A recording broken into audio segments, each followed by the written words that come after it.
Right. Hello, everyone, and greetings from rainy England. Thank you so much for the opportunity given to be here with you. I do apologize for not being able to make it online and live, but unfortunately, the time difference isn't easy from my end. So I would like to thank the conference organizers for giving me the opportunity to make my presentation um, as a recorded one and still be with you in this very exciting event. Purpose of my presentation is to talk about innovative approaches to teaching and learning, and more specifically to discuss the hybrid model in the post-pandemic future. So I'm Dr. Naumov. I'm a senior lecturer at University of Northampton here in the UK. I primarily teach tourism and hospitality courses, but I'm an active practitioner and I do pedagogic research as well, which is the purpose of my presentation too.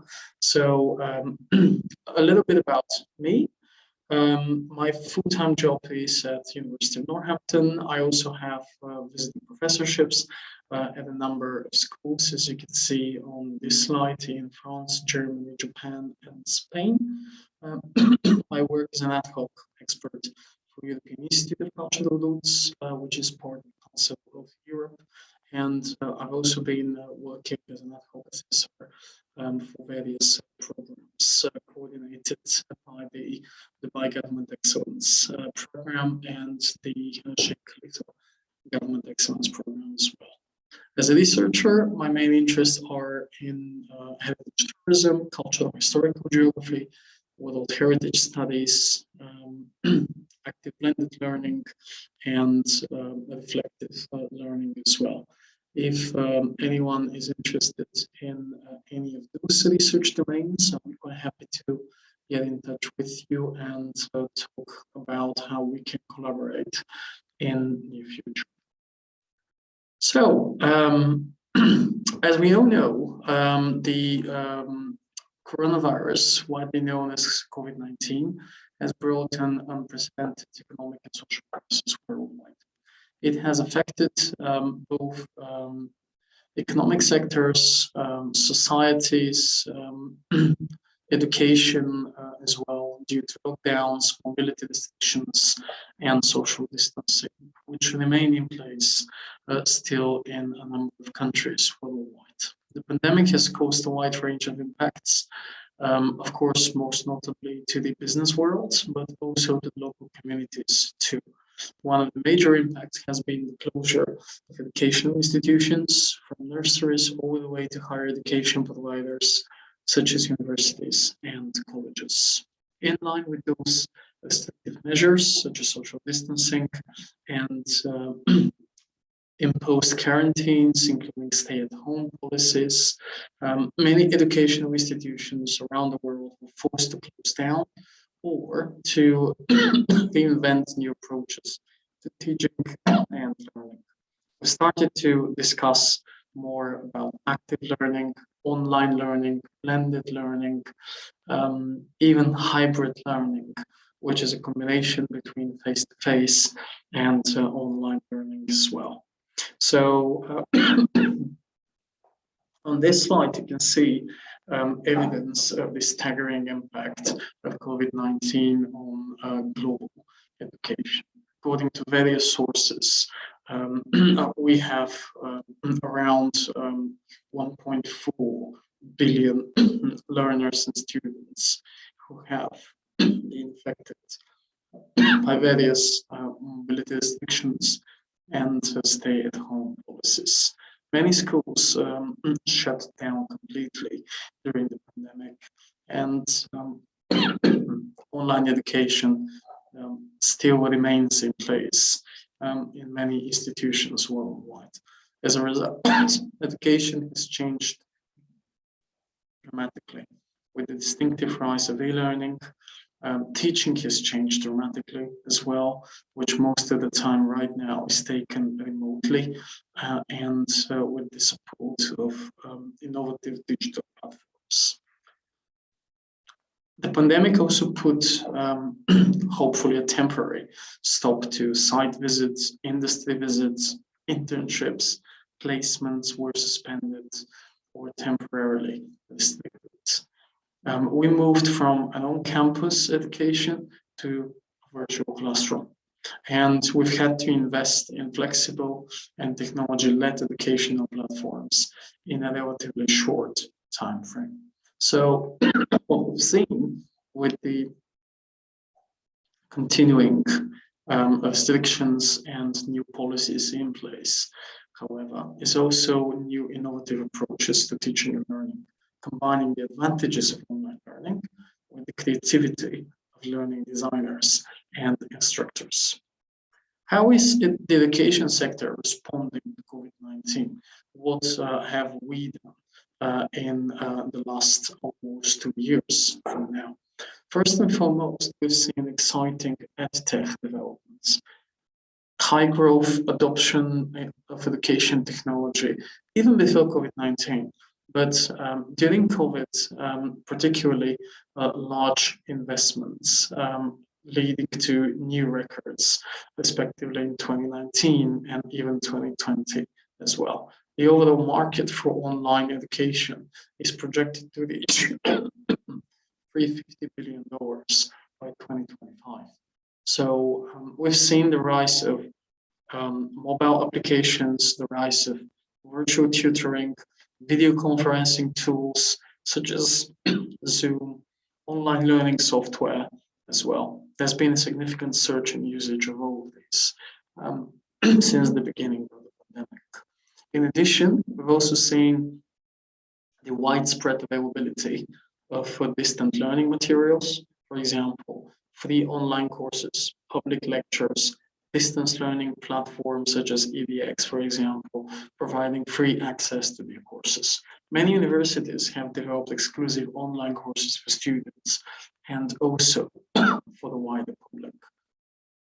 Some schools are now forming unique partnerships. For example, the Los Angeles Unified School Districts have been working with a number of different providers to offer local educational broadcast with separate channels focused on different ages. Here in UK, BBC are also powering virtual learning, and this has been the case with the Bite Size Daily, which was launched on 20th of April 2020 and offered 14 weeks of curriculum-based learning for kids across the UK, including celebrities such as Man City footballer Sergio Aguero at the time. In Australia, we've seen evidence of students' responses to virtual field trips, trips conducted virtually with the help of technology-enhanced platforms.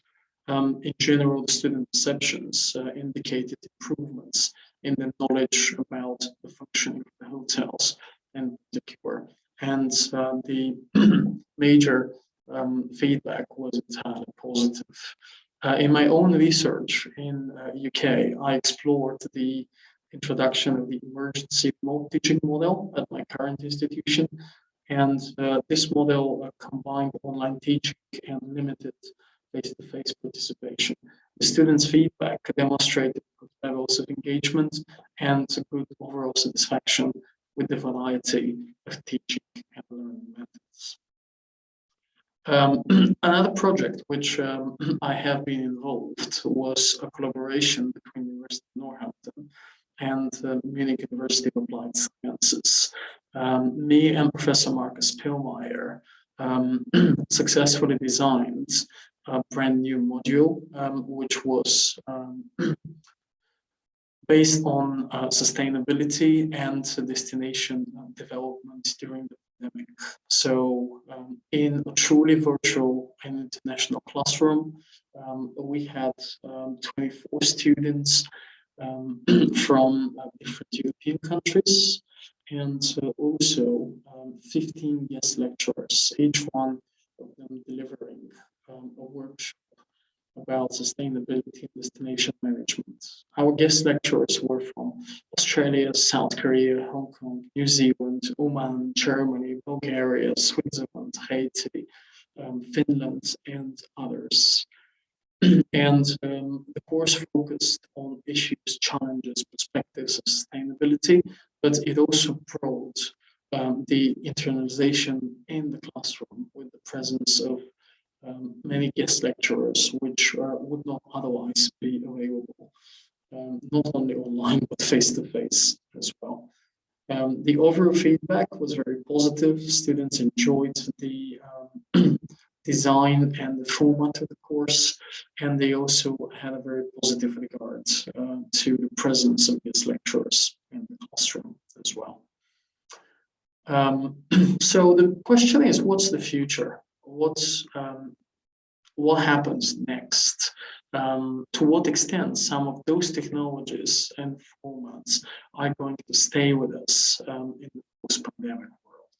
Okay, so what the literature has demonstrated is that we're going to see continuous development of online resources and digital platforms. These are here to stay because we've all seen the use of them and how helpful they can be if utilized properly. I personally expect further integration of online technologies and establishment of more technology-enhanced classrooms, in addition to the face-to-face workshops, of course. E-learning also is here to stay. It has become part of our new normal. Some research has demonstrated that on average, our students learn better 25 up to 60% more from a study materials perspective, only compared to 8-10% in the classroom.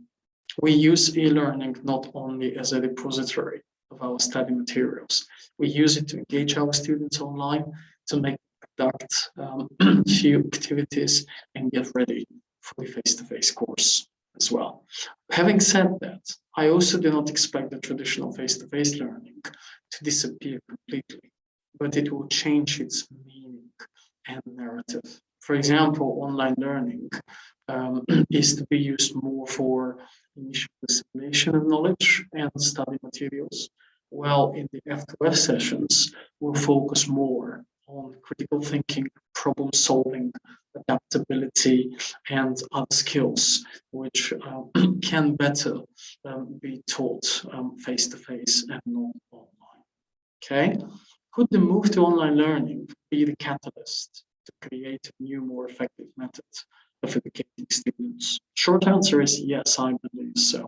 I believe that the future is into what we call hybrid learning, a combination between sophisticated, intelligent, and advanced digital platforms, which are here to support us and our students, but also the F2F element is not going to disappear, and our presence will still be invaluable in the classroom for our students.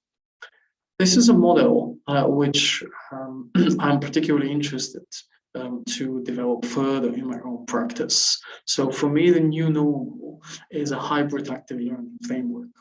And the online learning should be used for prep sense-making activities.